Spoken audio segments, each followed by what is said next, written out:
الحمد لله نحمده ونستعينه ونستغفره ونعوذ بالله من شرور أنفسنا ومن سيئات أعمالنا من يهده الله فلا مضل له ومن يضلله فلا هادي له ونشهد أن لا إله إلا الله وحده لا شريك له ونشهد أن سيدنا ونبينا ومولانا محمدا عبده ورسوله صلى الله تعالى على خير خلقه سيدنا ومولانا محمد وآله وأصحابه أجمعين. أما بعد فأعوذ بالله من الشيطان الرجيم. بسم الله الرحمن الرحيم. إن الله وملائكته يصلون على النبي يا أيها الذين آمنوا صلوا عليه وسلموا تسليما. سبحانك لا علم لنا إلا ما علمتنا إنك أنت العليم الحكيم. رب اشرح لي صدري ويسر لي أمري واحلل عقدة من لساني يفقهوا قولي. صدق الله العظيم. အသင်ကြွရောက်လာကြသောသာသနာတော်ကရှင်ကြီးမင်းပေါင်းတို့ခင်ဗျာအလောင်းရှိမြတ်ရဲ့ကြီးမှုတော်နဲ့ကျွန်တော်တို့ရဂျပ်လကိုကြော်ဖြတ်ခဲ့ပြီးယခုရှာဘန်လရောက်ရှိလာပြီဖြစ်တယ်ရဂျပ်နဲ့ရှာဘန်ကRamzan ရဲ့ Ramadan ရဲ့နေ့တန်းဖြစ်တယ်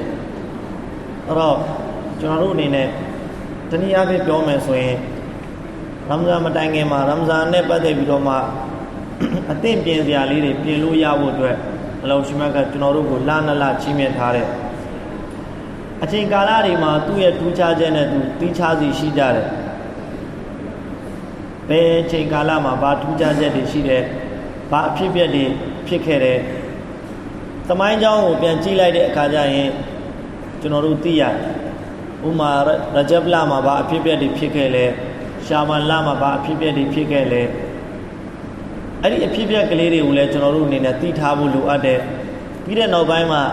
ရှာဘန်လမှာဘာအာမလီလုံးရမလဲအဲ့ဒါတွေကိုလည်းကျွန်တော်တို့အနေနဲ့သိထားဖို့လိုအပ်တယ်အဲ့တော့ကျွန်တော်အနေနဲ့ဥစွာပထမတင်ပြလိုတာကရှာဘန်လမှာတော့ဘာတွေဖြစ်ပျက်ခဲ့တယ်လဲဆိုတဲ့သမိုင်းကြောင်းကိုအနည်းငယ်တင်ပြသွားမှာဖြစ်တယ်ရှာဘန်လမှာတကယ်ပဲထူးခြားတဲ့ဖြစ်ရတစ်ခုကဘာလဲဆိုရင်ကိဘလာကိုအလောင်းရှိမြတ်ကအပြောင်းလဲလုပ်ခဲ့တမန်တော်မြတ်ဆလ္လာလာဟူအလိုင်ဝါဆလမ်မက္ကာကနေပြီးတော့မှမဒီနာကိုဟီဂျရတ်ပြောင်းရွှေ့သွားတဲ့အခါမှာမဒီနာရောက်ချင်းမဒီနာရောက်တဲ့အချိန်မှာအလောင်းရှိမြတ်ရဲ့ဘက်တော်ကနေပြီးတော့မှအမိန့်တော်ကြလာတဲ့ကာဘာကျောင်းတော်ဘက်ကိုမျက်နှာမူပြီးတော့နမတ်ပြုနေရင်းနဲ့ဘိုင်တုလ်မုကဒ္ဒတ်ကျောင်းတော်ဘက်ကိုအလောင်းရှိမြတ်ကမျက်နှာမူပြီးတော့မှနမတ်ဝတ်ပြုခိုင်းတယ်အဲ့လိုနမတ်ဝတ်ပြုခိုင်းတဲ့အခါမှာချို့တော်ဟစ်မတ်တွေရှိတယ်အဲ့ဒီဟစ်မတ်တွေကဟစ်မတ်တစ်ခုကပါလဲဆိုရင်မဒီနာမှာယဟူဒီတွေနေထိုင်တယ်အဲ့ဒီယဟူဒီတွေနဲ့ယဟူဒီတွေအစ္စလာမ်နဲ့ကိုလွယ်လွယ်ကူကူနဲ့ပြောင်းလဲလာဖို့အတွက်ယဟူဒီတွေနဲ့နီးစပ်ဖို့အတွက်အလောင်းရှိမြတ်ကကိဘလာကိုခိတခဏပြောင်းလဲပေးလိုက်တာဖြစ်တကယ်တော့အဓိကကြတာတော့အလ္လာဟ်ရဲ့အမိန့်တော်ဖြစ်တယ်အယက်ဒေတာဟာအလ္လာဟ်ရဲ့အမိန့်တော်အတိုင်းကျွန်တော်တို့ကမျက်နှာမူရမှာဖြစ်အလောင်းရှိမြတ်ကဘယ်အချိန်ဘယ်အခါမှာကျွန်တော်တို့ကိုဘယ်ဘက်လဲပြီးဖတ်ပါဆိုအဲ့ဒီဘက်လဲပြီးကျွန်တော်တို့ဖတ်ရမှာအဲ့ဒါအစ္စလာမ်လို့ခေါ်အဲ့တော့တမန်တော်မြတ်ဆလ္လာလာဟူအလိုင်ဝါဆလမ်အနေနဲ့တမန်တော်အစ္စရာဟင်အလိုင်ဆလမ်မျက်နှာမူခဲ့တဲ့အရက်မျက်နှာဖြစ်တဲ့ကာဘာကျောင်းတော်ဘက်ကိုမျက်နှာမမူရဘဲနဲ့ခိတခဏဆွန့်လွတ်ပြီးတော့မှဘိုင်တုလ်မုကဒ္ဒတ်ဘက်ကိုမျက်နှာမူပြီးတော့နမာဇ်ဝတ်ပြုရတယ်အဲ့ဒီအချိန်ကာလဘယ်လောက်ထိကြာသွားလဲဆိုရင်18လကြာသွားတယ်အဲ့လိုတချို့အဆိုတွေမှာ16လကြာသွားတယ်အဲ့ဒီ16လမှာတမန်တော်မြတ်ဆလ္လာလာဟူအလိုင်ဝါဆလမ်ကဒီအချိန်နဲ့ဘယ်တော့ကုံဆုံးပါမလဲလို့ စောင့်ကြီးတစ်မျှော်မျှော်ခဲ့တယ်ဘာကြောင့်လဲဘိုက်တုလ်မုကဒ္ဒတ်ကိုမချစ်လို့မဟုတ်ဘူးဘိုက်တုလ်မုကဒ္ဒတ်ကိုလည်းချစ်ကာဘာကိုမချစ်လို့လားကာဘာကိုလည်းချစ်တယ်ကာဘာဘက်ကိုလှည့်ပြီးတော့မှဖတ်ခြင်းနဲ့မီလတ်အီဘရာဟီမ်တမန်တော်အီဘရာဟီမ်အလိုင်ဆလမ်ရဲ့လမ်းစဉ်အတိုင်းတမန်တော်မြတ်ဆလ္လာလဟ်အလိုင်ဝါဆလမ်ကကာဘာကိုမျက်နှာမူခြင်းအဲ့တော့အလောရှ်မြတ်ကခိတခဏဘိုက်တုလ်မုကဒ္ဒတ်ဘက်ကိုမျက်နှာမူခိုင်းထားတဲ့အဲ့ဒီအတော်အတွင်းမှာတမန်တော်မြတ်ကအမြဲတမ်းမကြာခဏမိုးကောင်းငင်ပေါ်ကိုလှည့်ပြီးတော့မှကြည့်တယ်ဝဟီဘယ်တော့ကြာလာမလဲကာဘာကိုလှည့်ပြီးတော့မှဖတ်ဖို့အတွက်ဝဟီဘယ်တော့ကြာလာမလဲဝဟီကိုစောင့်မျှော်ပြီးတော့တမန်တော်မြတ်ကမိုးကောင်းငင်ပေါ်ခဏခဏကောင်းပေါ်ပြီးတော့ကြည့်တယ်အဲ့ဒါနဲ့ပတ်သက်ပြီးတော့နှစ်ပါးတာပထမစာမျက်နှာမှာပါတယ်ကဒနရာတကလ္ဘဝဂျဟီကဖီဆမာ فلنولينك قبلة ترضاها فول وجهك شطر المسجد الحرام ငါအလ္လာဟ်ရှင်ငါတဲ့အသင်ရဲ့မျက်နှာတော်ကိုနော်မိုးကောင်းကဘက်ကိုခဏခဏလှည့်ပြီးတော့မှကြည့်နေတာကိုငါအလ္လာဟ်ရှင်တွေ့မြင်တဲ့ فول وجهك شطر المسجد الحرام အခုကာဘာကျောင်းတော်ဘက်ကိုလှည့်ပြီးတော့မှဖတ်လို့ရပြီတဲ့အဲ့တော့တမန်တော်မြတ်ဆလ္လာလဟ်အလိုင်ဝါဆလမ်ဒီအမိန့်တော်ကြားလာတဲ့အခါမှာနမတ်အတွင်းမှာပဲနော်နမတ်အတွင်းမှာပဲဘိုက်တုလ်မုကဒ္ဒတ်ဘက်ကနေပြီးတော့မစဂျစ်ဟရမ်ဘက်ကိုပြန်ပြီးတော့မှလှည့်အဲ့ဒီနေရာမှာပြန်ပြီးတော့လဲခဲ့တဲ့နေရာမှာဒီနေ့ကျွန်တော်တို့ကေဘလာတိုင်းဆိုတဲ့ပလီဖြစ်လာကေဘလာနှစ်ခုဆိုတာအဲ့ဒီပလီမှာကျွန်တော်တို့ကကြိုက်တဲ့ဘက်ကိုလဲပြီးတော့မှဖတ်လို့ရတယ်ဆိုတဲ့သဘောကိုစောင့်တာမဟုတ်အဲ့ဒီပလီမှာအလောရှ်မြတ်ကကေဘလာအပြောင်းလဲလုပ်ခဲ့တဲ့အဲ့ဒီပလီမှာနော်တစ်ကြိမ်တစ်ခါတော့ဘိုက်တုလ်မုကဒ္ဒတ်ဘက်ကိုလည်းလဲပြီးတော့နမတ်ဖတ်ခဲ့ဘူးတဲ့ယခုကာဘာကျောင်းတော်ဘက်ကိုလဲပြီးတော့ဖတ်ဖို့အတွက်အမိန့်တော်ရှိတယ်ကီယာမတ်နေ့ဒီတိုင်းပြန်ပြီးတော့မပြောင်းတော့အဲ့တော့ဒီအမိန့်တော်အဲ့ဒီတနေရာထဲမှာအမိန့်တော်နှစ်ခါကြားခဲ့တဲ့အမိန့်တော်နှစ်ခုကိုတပြိုင်တည်းအမှလုတ်ခဲ့တဲ့အတွက်ကြောင့်မို့အဲ့ဒီနေရာကိုကျွန်တော်တို့ကမစဂျစ်ကေဘလာတိုင်းကေဘလာနှစ်ခုရဲ့ပလီဆိုပြီးတော့အမည်ပေးလိုက်တာဖြစ်တယ်အဲ့တော့အလောရှ်မြတ်ကတဲ့ဒီအမိန့်တော်ကိုခိတ္တခဏအပြောင်းလဲလုပ်လိုက်တာခိတ္တခဏအပြောင်းလဲလုပ်လိုက်တာဘာကြောင့်အပြောင်းလဲလုပ်လိုက်တာလဲဆိုရင်တဲ့တမန်တော်မြတ်ဆလ္လာလဟ်အလိုင်ဝါဆလမ်ရဲ့နောက်လိုက်မွတ်စလမန်တွေထဲမှာဘယ်သူရဲ့အီမန်ကဘလောက်ခိုင်မြဲတယ်လဲမိမိရဲ့အုံနောက်နဲ့ဆုံးဖြတ်ပြီးတော့တမန်တော်မြတ်ကနောက်ကိုလိုက်သလားဒါမှမဟုတ်ရင်အာမန်နာဝဆဒကနာမျက်စိမိတ်ပြီးတော့မှအီမန်ဘီလ်ဂိုင်တမန်တော်ဘလို့ပြောလဲအလ္လာဟ်ဘက်ကနေဘလို့အမိန့်တော်ယူလာတယ်လဲအဲ့ဒါကိုတသွေးမသိမ်းလိုက်နာသလားကျွန်တော်ရဲ့အုံနောက်နဲ့ကျွန်တော်စဉ်းစားရင်တော့တမန်တော်မြတ်ကကာဘာဘက်ကနေပြီးတော့ဘိုက်တုလ်မုကဒ္ဒတ်ဘက်ကိုနော်လှည့်ပြီးတော့နမတ်ဖတ်ခိုင်းတဲ့အချိန်မှာကျွန်တော်တမန်တော်ရဲ့အမိန့်ကိုဖီဆန်မိလိုက်နာဥဇူဘီလာဒါပေမဲ့ဆဟာဘာတွေထဲမှာအီမန်စစ်မှန်တဲ့သူတွေကိုအလောရှ်မြတ်ကဇကာတင်ပြီးတော့မှစစ်ဆေးခဲ့တယ်အဲ့ဒီမှာအီမန်ရှင်တွေတကယ်အီမန်ခိုင်မြဲတဲ့သူတွေဟာတမန်တော်ရဲ့အမိန့်တော်အတိုင်းဘိုက်တုလ်မုကဒ္ဒတ်ဘက်ကိုလှည့်ပြီးတော့ဖတ်ဆိုလှည့်ပြီးတော့ဖတ်ခဲ့တယ်ကာဘာကျောင်းတော်ဘက်ကိုပြန်လှည့်ဆိုပြန်လှည့်ပြီးတော့ဖတ်ခဲ့အဲ့ဒီမှာအလောရှ်မြတ်ကစစ်မှန်တဲ့မူမင်တွေကိုရွေးချယ်ခဲ့တယ်အဲ့တော့ဘာပဲဖြစ်ဖြစ်တော့ပြန်ပြီးတော့မှကာဘာကျောင်းတော်ဘက်ကိုပြန်ပြီးတော့လှည့်ပါဆိုတဲ့အမိန့်တော်ကဘယ်နေ့မှကြာလာတယ်လဲဆိုရင်ရှာဘန်လ15ရက်နေ့မှာပြန်ပြီးတော့ကြာလာတာဖြစ်တယ်ဒါဟာကျွန်တော်တို့အတွက်မှတ်သားစရာသမိုင်းအဖြစ်အပျက်လေးတစ်ခုဖြစ်တယ်အတူချုံကျွန်တော်အနေနဲ့တင်ပြခဲ့တာဖြစ်တယ်ဆက်လက်ပြီးတော့မှနော်ရှာဘန်လမြတ်မှာနောက်ထပ်ပါထူးခြားချက်တွေရှိလဲဆိုရင်ရှာဘန်လမြတ်မှာတဲ့အလောရှ်မြတ်ကကျွန်တော်တို့ရဲ့အာမာလေးကိုအလတ်ထံကိုမယူပြီးတော့မှစစ်ဆေးတော်မူတယ်တဲ့တကယ်တမ်းပြောမယ်ဆိုရင်တော့အချိန်ခါတွေအမြောက်များမှာအလောရှ်မြတ်ကစစ်ဆေးတယ်ဆိုတဲ့ဟာဒီသ်တော်တွေအမြောက်များလာတယ်တချို့သောဟာဒီသ်တော်တွေမှာတနင်္လာနေ့နဲ့ဂျာဇာပရိနေ့မှာအလောရှ်မြတ်ကကျွန်တော်တို့ရဲ့အာမာလေးကိုယူပြီးတော့စစ်ဆေးတယ်ဆိုပြီးတော့လာတယ်တချို့သောနော်ဟာဒီသ်တော်တွေထဲမှာတခြားသောနေ့မြတ်တွေမှာလည်းနော်အာမာလေးကိုစစ်ဆေးတယ်ဆိုပြီးတော့လာတယ်ဒါပေမဲ့ဒီလမှာစစ်ဆေးတဲ့စစ်ဆေးမှုကပို့ပြီးတော့မှကြီးမားတဲ့စစ်ဆေးမှုရှိတယ်စစ်ဆေးမှုဖြစ်တယ်အဲ့တော့ဟာဒီသ်တော်မှာဘယ်လိုလာလဲဆိုရင်အန်ဥဆာမတ်ဘင်ဇိုင်ဒ်ရဒီยัลลอฮุအန်ဟူမာ قال قلت يا رسول الله حضرت اسامہ بن زید رضی اللہ عنہတခင်ကတမန်တော်မြတ်ဆလ္လာလဟ်အလိုင်ဝါဆလမ်ကိုရှောက်ထားတယ်အိုးကိုရောတဲ့လမ်အရကတဆူမ من شهر من الشهور ما تصوم من شعبان အိုးကိုရောတခြားလတွေမှာရှာဘန်လလောက်ရူဇာမဆောင်တာကိုကျွန်တော်အနေနဲ့တွေ့ရတယ်ရမ်ဇန်လကိုဖယ်ပြီးတော့ကျန်တဲ့လတွေအားလုံးထဲမှာရှာဘန်ကိုအထူးပြုပြီးတော့ဘာကြောင့် ကိုတော်မြတ်ဆလ္လာလဟ်အလိုင်းဝါဆလမ်ရူဇာကိုအားပေးပြီးတော့စောင့်ခဲ့တာလဲဆိုပြီးတော့ဆွာဘာသခင်ကရှောက်ထားတယ်တမန်တော်မြတ်ဆလ္လာလဟ်အလိုင်းဝါဆလမ်အမင်းရှိတဲ့ဇာကရှာဟရွန်ယောဖူလုနာဆူအန်ဟူဒီလာကတဲ့လူတွေသတိမထားမိတဲ့လာတလာဖြစ်တဲ့ဘိုင်းနာရဂျပ်ဝရမဒန်ရဂျပ်လာနဲ့ရမ်ဇန်လာရဲ့ဂျားထဲမှာရှိတဲ့လာဖြစ်တဲ့ဝဟူဝရှာဟရွန်တူဖအူဖီဟီအအမာလ်အီလာရဘ်ဘီလ်အာလမီန်ဒီလာမှာအလောရှ်မြတ်ကတော့မိမိရဲ့ဘန္တာရေးအာမာလ်ကိုမိမိထံကိုယူပြီးတော့စစ်ဆေးတော်မူတဲ့ဝအဟဘ်အန်ယူရဖအအမလီဝအနာဆာအီမွန်ငါတမန်တော်ရဲ့အာမာလ်ကိုအလ္လာဟ်ထံကိုယူဆောင်သွားတဲ့အခါမှာရိုဇာတဲ့အဖြစ်နဲ့ယူဆောင်သွားခြင်းကိုငါတမန်တော်နှစ်သက်တော်မူတဲ့အဲ့ဒါကြောင့်မို့ငါတမန်တော်ဟာရှာဘန်လမှာအထူးပြုပြီးတော့မှရိုဇာကိုအလေးပေးပြီးတော့စောင့်နေတာဖြစ်တယ်အဲ့ဒီတိုင်းပဲကျွန်တော်တို့အာမာလီနဲ့ပတ်သက်ပြီးတော့မှတချို့သောရီဝါယတ်တွေမှာဆိုရင်နေ့ရဲ့အာမာလီကိုတော့ညရဲ့အစမှာယူသွားတယ်ညရဲ့အာမာလီကိုနေ့ရဲ့အစမှာယူသွားတယ်စသဖြင့်ဒီဟဒီသ်တော်တွေထဲမှာလည်းလာရှိတယ်တော့အဲ့ဒါနဲ့ပတ်သက်ပြီးတော့မှနော်အဇရတ်အဘူဟူရိုင်ရာရဒီအလ္လာဟူအန်ဟူတခင်ဆင်းပြန်တယ်ကောလာရဆူလုလ္လာဟီဆလ္လာလာဟူအလိုင်ဟီဝါဆလမ်ယတအာကဘူနဖီကွမ်မလာအိကတုန်ဘီလ်လိုင်လ်ဝမလာအိကတုန်بالنهار ويجتمعون في صلاة الفجر وصلاة العصر အဲ့တော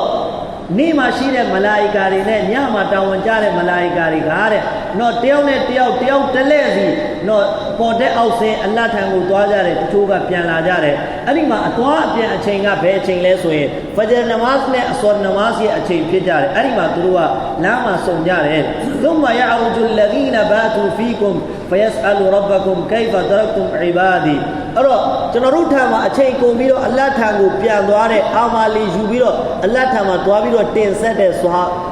တဲ့မလာအီကာတွေကိုအလ္လာဟ်ရှင်ဟာမေးမြန်းတော်မူတဲ့ငါရဲ့ဘန္တာတွေကိုဘယ်အချိန်ဒီမှာထားခဲ့တာလဲတဲ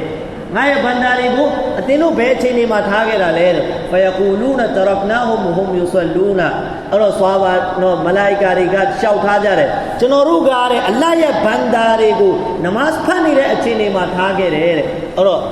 ့ဖဂျ်ချိန်မှာအလ္လာဟ်ထံမှာပြန်တဲ့မလာအီကာတွေကကျွန်တော်တို့ဖဂျ်နမတ်ဖတ်နေတဲ့အချိန်မှာပြန်သွားတော့သူတို့ကကျွန်တော်တို့ဖဂျ်နမတ်ဖတ်တာနဲ့ပတ်သက်ပြီးတော့အလ္လာဟ်ထံမှာသွားပြီးတော့သတင်းပေးတယ်အဆွာချိန်မှာအလ္လာဟ်ထံမှာသွားပြီးတော့အာမာလ်တင်ဆက်တဲ့မလာအီကာတွေကကျွန်တော်တို့အဆွာဖတ်နေတာကိုမြင်ပြီးတော့သွားတယ်အဲ့တော့အလ္လာဟ်ထံမှာသွားပြီးတော့ရှောက်ထားတယ်အိုးအလ္လာဟ်ရှင်ကျွန်တော်တို့အလ္လာဟ်ရဲ့ဘန္တာတွေကိုနမတ်ရဲ့အချိန်တွေမှာထားပြီးတော့အလ္လာဟ်တန်ကိုကျွန်တော်တို့ပြန်လာခဲ့တာဖြစ်တယ်တဲ့အဲ့တော့အလောရှ်မြတ်ကကျွန်တော်တို့ကိုအဲ့ဒီသတင်းကြားတဲ့အခါမှာကျွန်တော်တို့ကိုအလောရှ်မြတ်ကမဖီရတ်ရဲ့စည်ရင်းထဲမှာအလ္လာဟ်ကထည့်ပေးလိုက်အဲ့တော့ကျွန်တော်တို့အထူးသဖြင့်အစောနမတ်ကိုမလွတ်မိဖို့အတွက်ဖဂျ်နမတ်ကိုမလွတ်မိဖို့အတွက်အထူးသဖြင့်ရှာဘန်လမှာအထူးပြုပြီးတော့မှကျွန်တော်တို့ကဖိုက်အမှာဖြစ်တဲ့နော်အပတ်စဉ်အလ္လာဟ်ရဲ့ထာမှာအာမာလီတင်ဆက်တဲ့အပတ်စဉ်တင်ဆက်မှုမှာလည်းအထူးသဖြင့်ကျွန်တော်တို့အနေနဲ့ဂယုဆိုင်ရမယ်အဲ့ဒီမှာဘာဂယုဆိုင်ရမလဲဆိုလို့ရှိရင်အလောရှ်မြတ်ကဒီလိုတင်ဆက်တဲ့အချိန်ညာလို့ရှိရင်ရှရစ်မလုပ်တဲ့လူတွေရဲ့ဂုဏတွေအားလုံးကိုအလ္လာဟ်ကမာဖ်လုပ်လိုက်တယ်ဒါပေမဲ့လူနှစ်ယောက်ကမတည့်ဘူးဆိုရင်အဲ့ဒီနှစ်ယောက်ကအချင်းချင်းပြန်မတည့်သေးသူရဲ့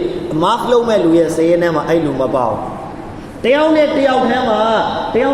ာအမုန်းတရားတွေနှလုံးသားထဲမှာမွေးထားတယ်ရန်ညိုးတွေမွေးထားတယ်အဲ့ဒီရန်ညိုးတွေရှိတဲ့ကာလပတ်လုံးမဖီရတ်တရားမဲ့သူတွေရဲ့စည်ရင်ထဲမှာကျွန်တော်ရေးမှတ်ခြင်းခံရမှာမဟုတ်ဘူးအလ္လာဟ်အားလုံးကိုထိန်းသိမ်းဆောင်ရှောက်တော်မူပါနောက်တစ်ခုရှာဘန်လရဲ့ထူးခြားချက်ကဘာလဲဆိုရင်ကျွန်တော်တို့ရဲ့သက်တမ်းတွေကိုတတ်မှတ်တဲ့နော်အချိန်ကာလဖြစ်တဲ့ရှာဘန်လမှာအလောရှ်မြတ်ကဘယ်လူတွေကဒီနှစ်ကုန်ထိဆက်ပြီးတော့မှနေရမယ်နောက်နှစ်ထိဆက်ပြီးတော့နေရမယ်ဘယ်လူတွေကဆိုလို့ရှိရင်နောက်နှစ်နေရမယ်စရင်ထဲမှာမပါတော့ဘယ်ဖြစ်ချင်းခံလိုက်ရပြီမလကုလ်မောတ်ကိုစရင်ပေးမဲ့လဖြစ်မလကုလ်မောတ်ကိုအတန်လုံးရမဲ့သူတွေရဲ့စရင်ပေးမဲ့လာဖြစ်တဲ့အဲ့တော့ဒီလမှာကျွန်တော်တို့ရဲ့အာမာလီကိုအခြေခံပြီးတော့မှကျွန်တော်တို့ရဲ့ဒူအာတွေကိုအခြေခံပြီးတော့မှကျွန်တော်တို့ရဲ့နော်ဒီတကဒီရ်ကလည်းအပြောင်းလဲဖြစ်နိုင်တကဒီရ်ကလည်းအပြောင်းလဲဖြစ်နိုင်တဲ့ကျွန်တော်တို့အနေနဲ့နော်ကျွန်တော်တို့ရဲ့အာမာလီကိုအတိုးချပြီးတော့မှလုပ်မယ်ဒူအာတွေကိုအတိုးချပြီးတော့လုပ်မယ်ဆိုလို့ရှိရင်အလောရှ်မြတ်ကကျွန်တော်တို့ကိုဆက်ပြီးတော့မှရှင်နေတဲ့အခါမှာကျွန်တော်တို့အတွက်ပူပြီးတော့အကျိုးရှိတယ်ဆိုကျွန်တော်တို့ဆက်ပြီးတော့ထားမယ်အမြန်ဆုံးအလ္လာဟ်ထံပြန်ခြင်းမှာကျွန်တော်တို့အတွက်ပူပြီးတော့ကောင်းကျိုးရှိတယ်ဆိုရင်အမြန်ဆုံးကျွန်တော်တို့ကိုအလ္လာဟ်ထံပြန်ဖို့အတွက်အလောရှ်မြတ်ကတောဖီကပေးမှာဖြစ်တယ်حضرت عائشہ رضی اللہ عنہ تکیما سے بیان ہے ان النبی صلی اللہ علیہ وسلم كان يصوم شعبان كله قالت قلت يا رسول الله أحب الشهور إليك أن تصومه شعبان قال إن الله يكتب فيه على كل نفس ميتة تلك السنة فأحب أن يأتيني أجلي وأنا صائم حضرت عائشة تكيماغا تمام نبي صلى الله عليه وسلم قال شعبان لاغو ليتاوي روزا ثارے تو جامو شاو ثارے أحب نو او تمانو او كورو او كورو تكين ثاما روزا صومو أنيتا صوم لاغا شعبان لا هود لا رے كورو میں صلی اللہ علیہ وسلم کو شاو ثارے ارو كورو میں کا امی شی دے رمضان لا အပြင်ထပ်ပြီးတော့မှငါကိုတော့ဒီထဲမှာအနစ်သက်ဆုံးလကရှာဘာလဘာကြောင့်ဖြစ်ရတာလဲဆိုလို့ရှိရင်ငါကိုတော့ကားတဲ့အ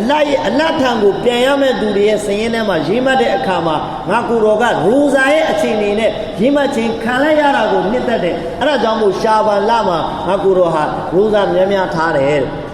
ရှာဘာလမှာအလ္လာဟ်ကကျွန်တော်တို့နောက်နေ့ထပ်ပြီးနေရမယ်သူရဲ့စည်ရင်းထဲမှာမပါတော့ဘူးဆိုကျွန်တော်တို့တော့ cancel လုပ်လိုက်မယ်အဲ့ဒီမှာကျွန်တော်မာလာကုလ်မော့ကိုစည်ရင်းပေးလိုက်မယ်အဲ့ဒီကိုစည်ရင်းပေးတဲ့အခါမှာကျွန်တော်ရိုဇာတဲ့အဖြစ်နဲ့စည်ရင်းပေးခြင်းခံရတယ်ဆိုရင်ဘယ်လောက်တော့မှကျွန်တော်အတွက်ဖဇီလတ်ရှိဘယ်လောက်တော့မှကျွန်တော်အတွက်တော့ကောင်းကျိုးတရားတွေရှိမလဲတော့အဲ့ဒီလိုရေးမှတ်ခြင်းခံရဖို့အတွက်ကျွန်တော်တို့ကဒီလမှာရိုဇာကိုများများထားရမှာဖြစ်တယ်နောက်တဲ့ဟာဒီတော်တပုတ်မှာတမန်တော်မြတ်ကိုလာပြီးတော့ရှောက်ထားတယ်ဥကိုတော့ရမဇန်လပြီးတဲ့နောက်ပိုင်းမှာအမျက်ဆုံးရိုဇာကဘယ်မှာထားတဲ့ရိုဇာလဲတဲ့အဲ့တော့ကိုရမေဆလ္လာလဟ်အလိုင်းဝါဆလမ်ကရှောက်ထားတယ်ရမဇန်လကိုဂုံပေးတဲ့အနေနဲ့ရမဇန်လကိုဂုံပေးတဲ့အနေနဲ့ရမဇန်မတိုင်ခင်မှာရှာဘာလမှာစောင့်တဲ့ရိုဇာကအမျက်ဆုံးရိုဇာဖြစ်တယ်စောဒကာတွေထဲမှာအမျက်ဆုံးစောဒကာကတော့ဥကိုတော့မိန့်တော်မူပါဘယ်စောဒကာဟာအမျက်ဆုံးလဲတမန်တော်မြတ်ဆလ္လာလဟ်အလိုင်းဝါဆလမ်အမိန့်ရှိတယ်ရမဇန်လမှာထုတ်တဲ့စောဒကာကအမျက်ဆုံးစောဒကာဖြစ်တယ်အဲ့တော့ကျွန်တော်တို့ဆရာသခင်တွေကအမြဲတမ်းမိန့်ကြားတယ်နော်တခြားသောရီဝါယတ်တွေမှာလာတဲ့ရမဇန်ပြီးတဲ့နောက်ပိုင်းမှာအမျက်ဆုံးရိုဇာကရှောဝါလ်ရဲ့ရိုဇာဖြစ်တယ်အခုဒီရီဝါယတ်မှာကျတော့အမျက်ဆုံးရိုဇာကရှာဘာန်ရဲ့ရိုဇာဖြစ်နေတယ်နှစ်ခုလုံးမြတ်နေတယ်ဆိုတော့ဘယ်လိုလုပ်မလဲဘယ်အောင်ပို့ပြီးတော့အသာပေးမလဲစသဖြင့်စောဒကတွေတက်လာတယ်အဲ့တော့ဟဒီပညာရှင်တွေဟာဟဒီတွေအားလုံးကိုလေ့လာသုံးသပ်လိုက်တဲ့အချိန်ကာလတွေကိုကြည့်လိုက်တဲ့အခါမှာသူတို့အနေနဲ့ကောင်းလုံးချက်တစ်ခုတင်ပြတယ်အဲ့ဒါကဘာလဲဆိုလို့ရှိရင်တော့ဖြစ်နိုင်တာကဘာလဲဆိုရင်တမန်တော်မြတ်ဆလ္လာလဟ်အလိုင်းဝါဆလမ်ကတဲ့ရှောဝလရဲ့ဖဇီလတ်နဲ့ပတ်သက်ပြီးတော့မှသိရတဲ့အခါကတမန်တော်မြတ်ကနောက်မိမိရဲ့တက်တန်းရဲ့နောက်ဆုံးပိုင်းမှာတမန်တော်မြတ်ဆလ္လာလဟ်အလိုင်းဝါဆလမ်အလ္လာဟ်ရဲ့ခံတော်ကနေပြီးတော့အသိရတယ်ရှောဝလမှာဖဇီလတ်ရှိတယ်ဆိုတာကအစပထမမှာနော်တမန်တော်မြတ်ဆလ္လာလဟ်အလိုင်းဝါဆလမ်ကိုအလ္လာဟ်ဘက်ကနေတရင်ရလာတာကဘာလဲရှောဝလရဲ့ဖဇီလတ်နဲ့ပတ်သက်ပြီးတော့အရင်ဆုံးတမန်တော်မြတ်ကသိခဲ့တယ်ပြီးတဲ့နောက်မှာမှနောက်ဆုံးတက်တန်းမှာမှတမန်တော်မြတ်ဆလ္လာလဟ်အလိုင်းဝါဆလမ်ကရှောဝလရဲ့ဖဇီလတ်ကိုသိခွင့်ရရှိတယ်နောက်တစ်ခုပါလဲဆိုလို့ရှိရင်တော့ရှောဝလမှာ6လုံးရိုဇာထားခြင်းကဖဇီလတ်ရှိတယ်ဆိုတော့တမန်တော်မြတ်ဆလ္လာလဟ်အလိုင်းဝါဆလမ်ကတဲ့ရှောဝလရဲ့ဖဇီလတ်နဲ့ပတ်သက်ပြီးတော့သိရတဲ့အချိန်မှာတမန်တော်မြတ်ရဲ့တက်တော်ကတဲ့တော်တော်ပဲကြီးမားသွားခဲ့ပြီတမန်တော်မြတ်အသက်ကြီးနေပြီအဲ့လိုအသက်ကြီးနေတဲ့အခါမှာရိုဇာဟာတမန်တော်မြတ်အပေါ်မှာအနည်းငယ်လေးပေမှုရှိတဲ့အဲ့ဒီအတွက်ကြောင့်မို့တမန်တော်မြတ်ဆလ္လာလဟ်အလိုင်းဝါဆလမ်ကရှာဘာန်လမှာဟိုငယ်ရွယ်စဉ်တုန်းကရှာဘာန်ရဲ့ဖဇီလတ်ကိုကြားပြီးတော့မှစောင့်ခဲ့တဲ့ရိုဇာအရေးအတွက်လောက်အခုရှောဝလ်ရဲ့ဖဇီလတ်မှာအဲ့ဒီလောက်အရေးအတွက်လောက်မစောင့်မဲနဲ့အနည်းငယ်ရော့သွားတာကိုတွေ့ရတယ်ဆိုပြီးတော့မှအသည့်ပညာရှင်တွေကကျွန်တော်တို့ကိုသုံးသပ်ပြီးတော့မှတင်ပြတယ်နောက်တစ်ခုကဘာလဲဆိုရင်ဒီလရဲ့ထူးခြားချက်ကဘာလဲဆိုရင်ဒီလမှာတဲ့ကျမ်းတော်မြတ်ကုရ်အာန်ရဲ့အာယတ်ဘယ်အာယတ်ကြလာလဲအင်นัลลอฮะဝမလာအိကတဟူယူဆလူနအလန်နဘီယာအယုဟလ္လဇီနအာမနူဆလူအလိုင်ဟီဝဆလီမူတစလီမာဂျုမာခွတ်ဘာတိုင်းမှာအမြဲတမ်းထည့်ပြီးတော့မှဖတ်နေတဲ့အာယတ်တမန်တော်မြတ်ဆလ္လာလဟ်အလိုင်းဝါဆလမ်ရဲ့အပေါ်မှာတဲ့အလ္လာဟ်ကိုတော်တိုင်းဒရုဒ်ပို့တာတဲ့အလ္လာဟ်နဲ့အတူဖရစ်တာတွေအားလုံးလည်းဒရုဒ်ပို့တာတဲ့အိုးအီမန်ရှင်အားလုံးတို့အသင်တို့လည်းတမန်တော်မြတ်ဆလ္လာလဟ်အလိုင်းဝါဆလမ်ရဲ့အပေါ်မှာဒရုဒ်ပို့ကြတာပို့တာကြပါဆလဝတ်နဲ့ဆလမ်ဒရုဒ်မြတ်တာပို့တာကြပါဆိုပြီးတော့မှအလောရှ်မြတ်ဘတ်တော်ကနေပြီးတော့ကျွန်တော်တို့အီမန်ရှင်တွေအားလုံးကိုအမိန့်တော်ပေးလိုက်တယ်အဲ့ဒီအမိန့်တော်ကဘယ်လမှာကြားခဲ့တာလဲဒီရှာဘာန်လမှာကြားခဲ့တာဖြစ်တယ်အဲ့တော့ကျွန်တော်တို့ကဒီလမှာအထူးသဖြင့်တော့ကျွန်တော်တို့ကတမန်တော်မြတ်ဆလ္လာလဟ်အလိုင်းဝါဆလမ်ရဲ့အပေါ်မှာဒရုဒ်မြတ်တာများများပို့သားရမှာဖြစ်တယ်ဒရုဒ်ကိုများများပို့သားရမှာဖြစ်တယ်ဒရုဒ်ပို့တယ်ဆိုတာကဒရုဒ်ရဲ့သဘောတရားပါလဲဆိုရင်တမန်တော်မြတ်ကကျွန်တော်တို့ရဲ့ဆလဝတ်နဲ့ဆလမ်ကျွန်တော်တို့ရဲ့မေတ္တာပို့သားမှုကိုတမန်တော်မြတ်ကလူလားတောင်းတနေလို့လုံးဝမဟုတ် ကျွန်တော်ပို့ဖို့မပို့ဖို့တမန်တော်မြတ်ကကျွန်တော်ရဲ့ဆလာဝတ်နဲ့ဆလာမ်ရဲ့မုဟ်တာဂျ်တမန်တော်မြတ်ကလူလားတောင်းတသူမဟုတ်ဘူးဒီဒရုပို့တာမှုကအလောရှင်မြတ်ဘက်တော်ကနေပြီးတော့အမိန့်တော်ကျွန်တော်တို့ကိုပေးလိုက်တာကကျွန်တော်တို့ဂုံအတွက်ဖြစ်တယ်ကျွန်တော်တို့ကတမန်တော်မြတ်ကိုကျွန်တော်တို့ဒရုပို့တာမယ်ဆိုကျွန်တော်တို့ပဲကောင်းစားမှာကျွန်တော်တို့အတွက်ဖြစ်ကျွန်တော်တို့အတွက်ဖြစ်တဲ့ဒီလိုပုဂ္ဂိုလ်မျိုး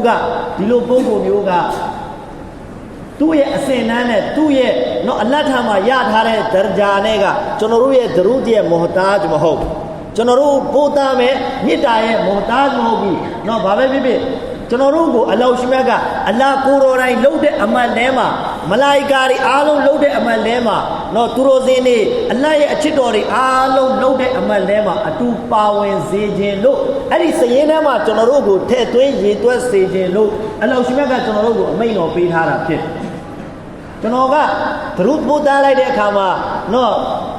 ်ကျွန်တော်ကသူတော်စင်တွေလှုပ်တဲ့အမှန်လဲမှာကျွန်တော်လည်းအတူပါဝင်သွားတယ်အဲ့တော့သူတို့ရဲ့စည်ရင်းထဲမှာကျွန်တော်ရေးမှတ်ချင်းခံရလိုက်ရင်ကျွန်တော်အတွက်နောက်အာခိရတ်မှာဘယ်လောက်တော့မှကျွန်တော်အတွက်ကောင်းခြင်းတရားတွေရှိမလဲကျွန်တော်ပြန်ပြီးတော့မှစဉ်းစားရမှာဖြစ်တဲ့နောက်တစ်ခုကဘာလဲဆိုရင်ဟာဇရတ်နော်အစ်ဇူဒ်အီဘ်နဆလာမ်ရာဟီမဟူလာဆိုတဲ့ဆရာတခင်ကြီးကကျွန်တော်တို့ကိုစကားလေးတစ်ခုပြောခဲ့တယ်အဲ့ဒါဘာလဲဆိုရင်အတင်တို့ပို့နေတဲ့ဒရုတွေကတဲ့အလတ်ထမှာတမန်တော်မြတ်ကိုဒရဂျာရဖို့ရှဖာအတ်လုပ်ပေးနေတာမဟုတ်ဘူးအတနာခံပေးနေတာမဟုတ်ဘူးတဲ့ကျွန်တော်တို့ကဒရုတွေပို့နေတဲ့အဲ့ဒီဒရုကအလတ်ထမှာတမန်တော်မြတ်ရဲ့အဆင့်ကိုမြင့်မားပေးဖို့အတွက်ကျွန်တော်တို့ကဝင်ပြီးတော့မှမေတ္တာရက်ခံပေးနေတာအတနာခံပေးနေတာမဟုတ်ဘူးတဲ့နော်တမန်တော်မြတ်ကကျွန်တော်တို့ရဲ့ရှဖာအတ်ကိုမို့သားမဟုတ်ဘူးကျွန်တော်တို့ကတမန်တော်မြတ်ရဲ့အတနာခံပေးဖို့ကျွန်တော်တို့ကလူလားတောင်းတတဲ့လူတွေဖြစ်ကျွန်တော်တို့ကတမန်တော်မြတ်ကိုအတနာခံမပေးနိုင်ဘူးကျွန်တော်တို့ကိုပဲတမန်တော်မြတ်ဆလ္လာလဟ်အလိုင်းဝါဆလမ်ကအနတ်ထမှာအတနာခံပေးမှာဖြစ်နဗီတမန်တော်တွေအားလုံးကရှဖာအတ်ရဲ့အလုပ်ကိုမလုပ်ပေးနိုင်ဘူးဆိုပြီးတော့ကီယာမတ်နေ့မှာမိမိရဲ့အွမ်မတ်သားတွေကိုတွန်းထုတ်နေတဲ့အချိန်မှာညင်းနေတဲ့အခါမှာတမန်တော်မြတ်ဆလ္လာလဟ်အလိုင်းဝါဆလမ်ကကျွန်တော်တို့ကိုရှဖာအတ်လုပ်ပေးမှာကျွန်တော်တို့ကိုရှဖာအတ်လုပ်ပေးမှာကျွန်တော်အနေနဲ့တမန်တော်မြတ်ကိုကျွန်တော်ကနော်ကျွန်တော်ဘောမှာအဟ်ဆန်လုပ်ခဲ့တဲ့ကျွန်တော်ဘောမှာမြောက်များစွာသောကျေးဇူးတရားတွေကိုလုပ်ခဲ့တဲ့ကျွန်တော်ထံကိုအစ္စလာမ်ကိုရောက်အောင်ပို့သားခဲ့တယ်ကျွန်တော်ထံကိုကုရ်အာန်ကိုရောက်အောင်ပို့သားခဲ့တယ်ကျွန်တော်ကိုလမ်းမှာပြသခဲ့တယ်မြောက်များစွာသောကျေးဇူးတရားတွေကိုကျွန်တော်အနေနဲ့ကျေးဇူးတုံ့ပြန်တဲ့အနေနဲ့ကျွန်တော်ကပြန်ပြီးတော့ဒရုပို့သားရမယ်ဒါပေမဲ့ကျေးဇူးမကျေဘူးနော်ကျေးဇူးမကျေဘူးနော်ကျေးဇူးလုံးဝမကျေဘူးတသက်လုံးထိုင်ပြီးဒရုပို့နေရင်လေတမန်တော်မြတ်ရဲ့ကျေးဇူးကိုကျွန်တော်တို့ကဆက်ရမရောက်သေးဘူးအလ္လာဟ်ပဲအကောင်းဆုံးအစားပေးနိုင်တယ်အဲ့ဒါကြောင့်မို့အလောရှင်မကကျွန်တော်တို့ကိုအမိန့်ပေးတဲ့အမှန်ကိုအလ္လာဟ်ရဲ့အမိန့်တော်ကိုလိုက်နာပြီးတော့မှအလ္လာဟ်ပဲတမန်တော်မြတ်ကိုအစားပေးတော်မူပါကျွန်တော်တို့ပေးတဲ့အစားကလုံးဝမလုံလောက်ပါဘူးဘာအဆင့်မှမရှိပါဘူးဆိုပြီးတော့မှကျွန်တော်တို့အနေနဲ့အလ္လာဟ်ထံမှာရှောက်ထားပြီးတော့တမန်တော်မြတ်ဆလ္လာလဟ်အလိုင်းဝါဆလမ်ကိုကျွန်တော်တို့ကမေတ္တာပို့သနေတာဖြစ်တယ်နော်အဲ့ဒီတိုင်းပဲဗာလဲဆိုရင်ဟဒီသ်တော်တစ်ပုဒ်မှာလာတဲ့မန်ဆလ္လာအလိုင်ယဆလာတန်ဆလ္လာလဟ်အလိုင်ဟီဘီဟာအရှရန်ကျွန်တော်တို့ကတဲ့တမန်တော်မြတ်ကိုမေတ္တာပို့သမယ်ဒရုဆလဝတ်နဲ့ဆလမ်ပို့သမယ်ဆိုလို့ရှိရင်အသွားပဲရှိတာမဟုတ်ဘူးအပြန်လည်းရှိတယ်အပြန်ကပါလေတမန်တော်ကကျွန်တော်တို့ကိုပြန်ပြီးတော့ဒရုပို့တဲ့အပြင်အလ္လာဟ်ကိုတော်တိုင်းကျွန်တော်တို့ကိုပြန်ပြီးတော့မှငါရဲ့တမန်တော်ကိုဒရုပို့တဲ့သူတွေရဲ့အပေါ်မှာမေတ္တာကြပါစေနော်ဆလဝတ်ကြပါစေဆလမ်ကြပါစေအလောရှိမြတ်ကဆယ်ကပြန်ပြီးတော့ကျွန်တော်တို့ဒရုပြန်ပို့တယ်ကျွန်တော်တို့ကတမန်တော်ပို့တာတစ်ချိန်ပဲရှိသေးတယ်ကျွန်တော်တို့ကတမန်တော်ကိုတစ်ချိန်ပဲပို့ရသေးတယ်အလ္လာဟ်ရဲ့ဘတ်တော်ကနေပြီးတော့ဒရုကျွန်တော်တို့ကို10ချိန်ပြန်ပြီးတော့မှပို့တယ်အဲ့ဒါကကျွန်တော်မြတ်ကုရ်အာန်ရဲ့အာယတ်ကနေလည်းသိရတယ်မန်ဂျာအဘီလ်ဟဆနတီဖလဟူအရှရူအမ်ဆာလီဟာအကျဉ်သူဟာကောင်းမှုတစ်ခုလုပ်မယ်ဆိုငါအလ္လာဟ်ရှင်ကအဲ့ဒီကောင်းမှုရဲ့10စားကိုအလ္လာဟ်ကအစားပေးမယ်ဆိုတဲ့ကျွန်တော်မြတ်ကုရ်အာန်ရဲ့အာယတ်ကနေလည်းကျွန်တော်တို့သိရတယ်အဲ့တော့Hazrat Abu Layth Samarqandi ဆိုတဲ့ဆရာတခင်ကြီးကကျွန်တော်တို့ကိုဘာသင်ခန်းစာလေးတစ်ခုပေးသွားလဲဆိုရင်တဲ့လောလမ်ယကွန်လစ်ဆလာတီအလာနဗီသဝါဘွန်အကဲ့၍တဲ့တမန်တော်မြတ်ရဲ့အပေါ်မှာပို့တဲ့ဒရုဒ်မှာအလောရှိမြတ်ကသဝါတပြားတစ်ချက်မှတစ်စိမှမတတ်မထားဘူးဆိုလို့ရှိရင်လည်းပဲကျွန်တော်တို့အတွက်ကပါလဲဆိုရင်ရှဖာအတ်ကိုပျော်ကိုးတဲ့အနေနဲ့ရှဖာအတ်ကိုပျော်ကိုးတဲ့အနေနဲ့ဒရုဒ်ပို့တာမယ်ဆိုလို့ရှိရင်အသိဉာဏ်ရှိတဲ့သူတွေရဲ့စည်ရင်းထဲမှာပါသွားလိမ့်ရှဖာအတ်တစ်ခုကကျွန်တော်တို့အတွက်ဒရုဒ်ပို့တာဖို့လုံလောက် ကျွန်တော်တို့ကအမေအမားနဲ့မကင်းတဲ့လူသားတွေဖြစ်တဲ့ကီယာမတ်နေ့ရောက်လာရင်အလတ်ထမှာကျွန်တော်တို့ကအမားတွေတိမ်ပေါင်းများစွာယူပြီးတော့အလတ်ရဲ့ရှေ့တော်မောင်းမှာမျက်နှာပြစရာမရှိဘဲနဲ့အလတ်ရဲ့ရှေ့တော်မောင်းမှာတွားပြီးတော့မျက်နှာပြတယ်မျက်နှာငယ်နေတဲ့အချိန်မှာတမန်တော်မြတ်ကကျွန်တော်တို့ကိုမျက်နှာမငယ်အောင်လို့တမန်တော်မြတ်ကဂျားဝင်အတနာခံပေးမှာအဲ့ဒီရှဖာတစ်ခုတည်းအတွက်နဲ့သဝါမရရင်တောင်မှကျွန်တော်တို့ကတော့သူတို့ပို့ဖို့အတွက်လိုအပ်တယ်အသိဉာဏ်ရှိတယ်ဆိုရင်ဒီရှဖာတစ်ခုတည်းအတွက်သူ့အနေနဲ့သူတို့ပို့တာမယ်နောက်တစ်ခုကဒီထဲမှာရှဖာတင်မကသေးဘူးအလောရှိမကသူတို့ပို့တဲ့သူတွေအတွက်မဖေရတ်ကိုလည်းအလ္လာဟ်ကတတ်မှတ်ပေးထားတယ်အဲ့ဒီတိုင်းပဲအလ္လာဟ်ဘက်ကနေပြီးတော့မှအလ္လာဟ်ကိုရော်လိုက်လုပ်တဲ့အမလ်မှာအလောရှိမကအတူပါဝင်စေခြင်းဆိုတဲ့ဖဇီလတ်ရှိတယ်ဒီထဲမှာအလောရှိမကဘယ်အီဘာဒတ်မှာမှအလောရှိမကမိမိကိုယ်တိုင်လုပ်ပြီးတော့မှဘန္တာတွေကိုလုပ်ပါဆိုတဲ့အမိန့်မပေးခဲ့နမတ်ဖတ်ပြီးတော့မှအလ္လာဟ်ကိုယ်တော်တိုင်ဖတ်ပြီးတော့ဘန္တာတွေဖတ်ပါလို့မပြောဘူးဒါပေမဲ့ဒီအီဘာဒတ်ဒရူဆိုတဲ့အီဘာဒတ်တစ်ခုမှာအလ္လာဟ်ကိုယ်တော်တိုင်ဒီအီဘာဒတ်ကိုအလ္လာဟ်ရှင်မြတ်ကမိမိရဲ့ဘန္တာရဲ့အပေါ်မှာအလ္လာဟ်ရှင်မြတ်ကမေတ္တာပို့ပြီးတဲ့နောက်ပိုင်းမှာမလာအီကာတွေအားလုံးကိုပို့ခိုင်းတယ်ပြီးတဲ့နောက်ပိုင်းမှာလူသားတွေအားလုံးကိုဂိုက်အသင်တို့အားလုံးလည်းဒရူပို့ကြပါငါအလ္လာဟ်ကိုယ်တော်တိုင်တော်မှဒီတမန်တော်ရဲ့အပေါ်မှာဒရူပို့တယ်မင်းတို့အားလုံးလည်းပို့ကြပါဆိုတဲ့အမိန့်ကိုဒီအီဘာဒတ်တစ်ခုတည်းမှာပဲရှိကျန်တဲ့ဘယ်အီဘာဒတ်မှာမှမရှိဘူးနောက်တစ်ခုကကျွန်တော်ပြောရမယ့်အချိန်နဲ့အရန်နေသွားပြီအဲ့တော့ကျွန်တော်အနေနဲ့အတူထုံးပြီးတော့မှပြောသွားမယ်အဲ့ဒါဘာလဲဆိုဒီလကကျမ်းတော်မြတ်ကုရ်အာန်နဲ့တော့တည်တတ်ဖြစ်တဲ့လလည်းဖြစ်တဲ့အလောရှိမြတ်ကတဲ့အလောရှိမြတ်ကကျမ်းတော်မြတ်ကုရ်အာန်တော့အချိန်ခါမရွေးဖတ်ဖို့အတွက်ကျွန်တော်တို့အတွက်ဖဇီလတ်တွေတတ်မှတ်ပေးထားတယ်ဒါပေမဲ့ရမ်ဇန်နဲ့ရှာဘာနဲ့မှာအဲ့ဒီဖဇီလတ်ကပို့ပြီးတော့မှများတယ်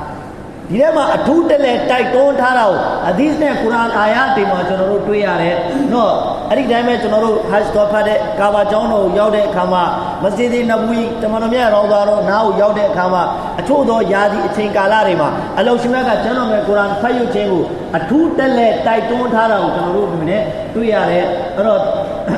ربي جعلتني بين شهرين عظيمين فما لي အဲ့တော့ရှာဘာလကတဲ့အလ္လာဟ်ရဲ့ထာမှာသွားပြီးတော့ရှောက်ထားတယ်။အိုးအလ္လာဟ်ရှင်ကျွန်တော်ကရှာဘာလဖြစ်တယ်။ကျွန်တော်အတွက်ကျွန်တော်ကိုအလ္လာဟ်ကဖန်ဆင်းထားတာကနော်ရမ်ဇန်နဲ့ရဂျပ်ရဲ့ဂျားထဲမှာအလ္လာဟ်ကဖန်ဆင်းထားတယ်ကျွန်တော်အတွက်အလ္လာဟ်ဘာတတ်မှတ်ထားလဲကျွန်တော်အတွက်အလ္လာဟ်ဘာပေးမှလဲဆိုပြီးတော့အလ္လာဟ်ထံမှာသွားပြီးတော့ရှောက်ထားတယ်။အဲ့တော့အလ္လာဟ်ရှိမကအမင်းရှိတယ်ဂျာအလ်တူဖီကကီရာအတ်အလ်ကုရ်အာန်ငါအလ္လာဟ်ရှင်ငါတဲ့အတင်းရှာဘာလအတွက်ရှာဘာလကိုပြောနေတာအတင်းအတွက်ငါအလ္လာဟ်ရှင်ကကုရ်အာန်ရဲ့ကီရာတ်ကိုထားပေးထားတယ်ကုရ်အာန်ကိုနားလည်ပြီးတော့ဖတ်တာပဲဖြစ်ဖြစ်နားမလည်ပဲဖတ်တာပဲဖြစ်ဖြစ်ဒီလကနေစပြီးတော့ရမ်ဇန်လအထိကျွန်တော်တို့ရဲ့အချိန်တွေလုပ်ငန်းတွေအားလုံးကိုအတူချုံပြီးတော့ကုရ်အာန်နဲ့တည်တံ့လုပ်ဖို့အတွက်ကုရ်အာန်ထဲမှာအချိန်ပေးဖို့အတွက်ကုရ်အာန်လေ့လာတဲ့နေရာမှာကုရ်အာန်ဖတ်ရတဲ့နေရာမှာအချိန်ပေးဖို့အတွက်အခုကနေစပြီးတော့ကျွန်တော်တို့စီမံကိန်းတွေဆွဲဖို့အတွက်အချိန်ရောက်လာပြီမနှောင့်နှေးပါနဲ့အခုကျွန်တော်အချိန်မဆွဲဘူးအချိန်စရာကိုမတတ်မှတ်ဘူးကုရ်အာန်ဖတ်ဖို့အချိန်မတတ်မှတ်ဘူးဆိုရင်ကျွန်တော်အနေနဲ့ရမ်ဇန်မှာလည်းကျွန်တော်အနေနဲ့ဖတ်ဖို့အတွက်အခွင့်အလမ်းကနေလက်မဲ့ဖြစ်သွားနိုင်တဲ့အလ္လာဟ်ရှင်အားလုံးကိုတော့ဒီအချိန်ကာလတွေမှာအကောင်းဆုံးအာမာလေးကိုလုပ်နိုင်တဲ့တော်ဖိတ်စွာကိုချီးမြှင့်ပေးနာတော်မူပါဆုဘဟာနလ္လာဟ်ဝဘိဟမ်ဒီဟီဆုဘဟာနကလ္လာဟ်